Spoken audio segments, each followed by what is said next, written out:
Hi, I'm Adele. Before you listen to my story, please click like and subscribe. As I lived in an orphanage, my biggest dream was to have a family. But that wasn't easy, especially with me being different. Yep, I looked cute and delicate on the outside, but physically, I was a real strong girl. One day when I was 3, the warden called me to her room to meet the couple who wanted to adopt me. I was so happy when my potential dad came forward to shake hands. But suddenly, he yelled out that I was crushing his bones. Oh no, what did I do? I dropped his hand instantly and ran off. Needless to say, they didn't adopt me. Another time, it came so close. The couple was about to sign the papers. Just then, a girl threw a ball at me. I caught it and threw it back at her, but it went flying straight into my future mom's face. Ouch! This way, I kept ruining my own adoption chances for years. When I was 10, I sadly watched 2 of my roommates getting adopted, and one of them said to me, "I know you want a family too. There's one thing you can do for it. Try not being yourself when that day comes. You know what I mean." She was right. If my extreme strength was the only thing stopping me from getting a family, I had to hide it inside. Then one day, another couple arrived, and they seemed just perfect. I crossed my hands behind my back, determined not to mess up this time. To my great surprise, they walked up to me and picked me. Yippee! I'd finally found a family. And surprisingly, they already had a daughter my age. Polly looked delighted to see me and immediately hugged me tight. But the second my parents left, she pushed me away. Ew, get off, you orphan. Don't spoil my Gucci dress. Ugh, you probably don't even know what Gucci is. Who knows what kind of slum you were born in? I stood in shock, but then I saw a bee buzzing near Polly's neck. I pushed her away with force, and she just flew. I tried to hold her and stop her, but I accidentally tore her shirt. Ugh! How dare you, you moron! I'm gonna kick your butt back to your rat hole now. What? No, I didn't want to go back. I told her about my real strength, apologized, and requested her not to say anything to her parents. And she agreed, but on one condition. I had to do whatever she said. I decided to go by that. Soon, I got enrolled in Polly's school, and when the teacher asked who the new student was, I stood up to introduce myself. Hi, I'm Polly's maid, Polly's maid. Excuse me? No, I think you're mistaken. I'm no maid, Then I saw Polly looking at me with wicked eyes. I pursed my lips and sat down. Later, when I was having lunch in the cafeteria, she came with a bunch of girls and asked me to get up. Why? You want to sit here? I don't mind. You guys can all join me. They all laughed. Nonsense. Who'd want to sit with a garbage bag for lunch? I just came to tell you to clean my lunchbox. Come on, hurry up. And she threw her lunchbox at me. Ugh, I had to teach this dumbhead a lesson. That night when she was sleeping, I lifted one side of her bed with my hands and dropped it down so hard. She screamed like some kid in a horror movie. It was hilarious. But she just kept torturing me. The only thing she couldn't ruin was my studies. Yeah, I was so good at it. By the time I was in 11th grade, the teacher announced that I was getting an international university scholarship to study in China. I'm so proud of you, Adele. I really wonder how Polly could be your sister. The class cracked up, and I knew that made Polly grow even madder. On our graduation day, I was waiting off stage, getting ready to make my speech. Just then, Polly popped up and whispered, "Hey, Adele, my friend said the day is boring, so let's make your speech fun. I'll teach you. Just say, 'I'm Adele. I'm in love with the basketball captain. Thanks,' and get lost. Nothing else. Got it?" What? No way. I can't do that. Oh, really? Too bad.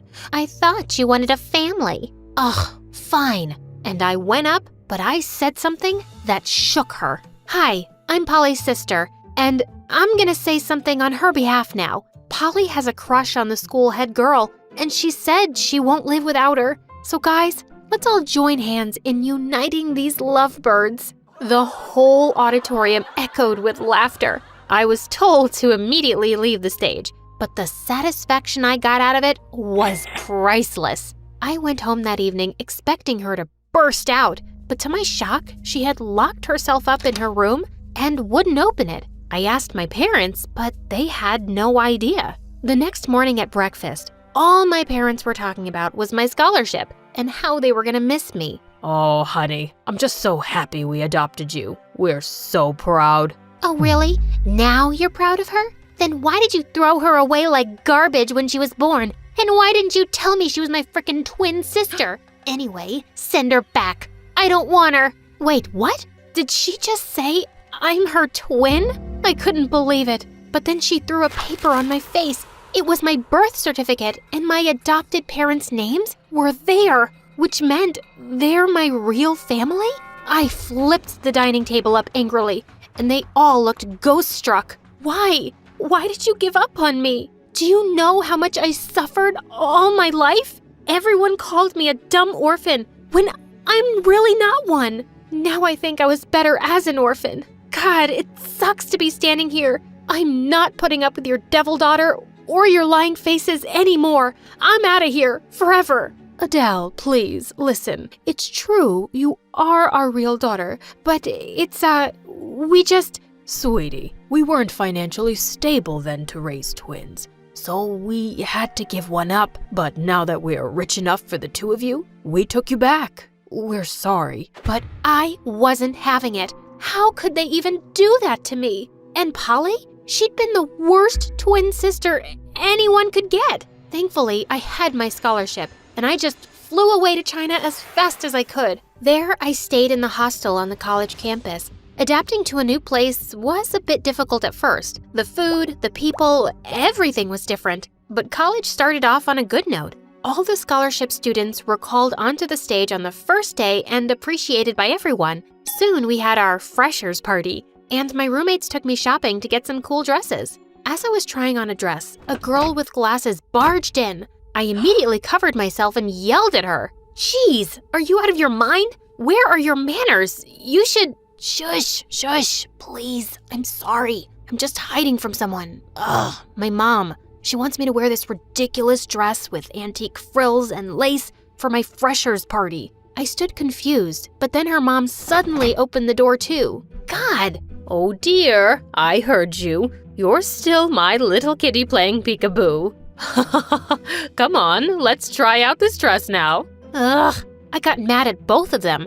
I quickly put on my dress and kicked the door open. But gosh, it broke open and flew off. I ran out. Later, I got to know the girl with the glasses was Fen, my classmate. I bumped into her at the freshers' party again, and she freaked out seeing me. Oh God, you? I'm sorry.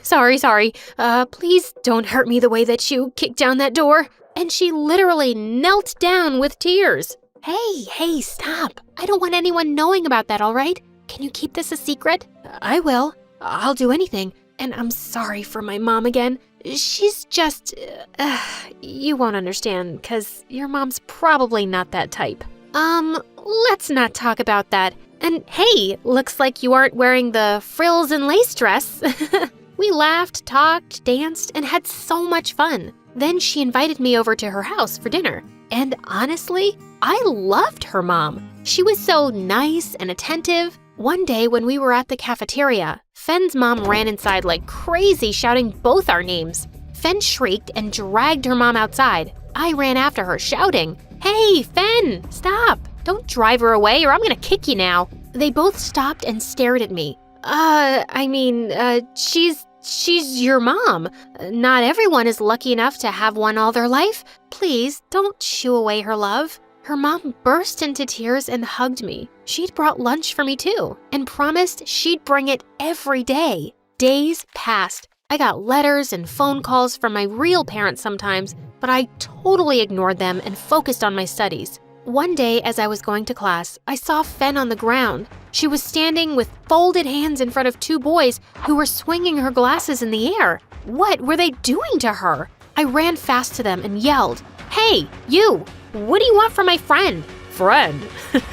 That's so funny. Mom always says that weirdos stick together. Oh, we do, Mama's boy. Saying that, I took Fen's hand and started walking away. It got on the boys' nerves. They held my bag and pulled me back. I was fuming already. I just slapped him, breaking at least 2 of his teeth. Fen was so happy. She hugged me tight and took me home that evening, telling her mom about all that had happened. Oh, Adele, how can I thank you? You know, Fen's been bullied a lot. Since her school days, there was never a day she came back home without tears. But now, she comes home every day and talks happily about you. That's not a big deal, Auntie. All she needs is some support to stand up.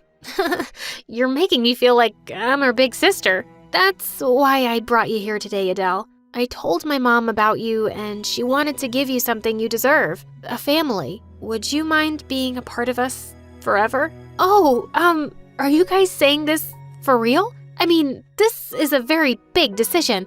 You don't have to do this because I don't want to be a burden. And after all I've been through, I'm far from trusting people, you know. But Fen and her mom were sure of what they were saying. They asked me to take as much time as I wanted to think about it. I thanked them and left for my room. That night, I couldn't help but think about my real family. I still had my mom's number, and I called her. She was so happy to hear from me that she burst into tears. Just stop crying and listen, please. I didn't call you to say I miss you. In fact, I'm so happy here with some good, honest people. I even found a real mom and a sister who truly love me. They're ready to take me in with them forever.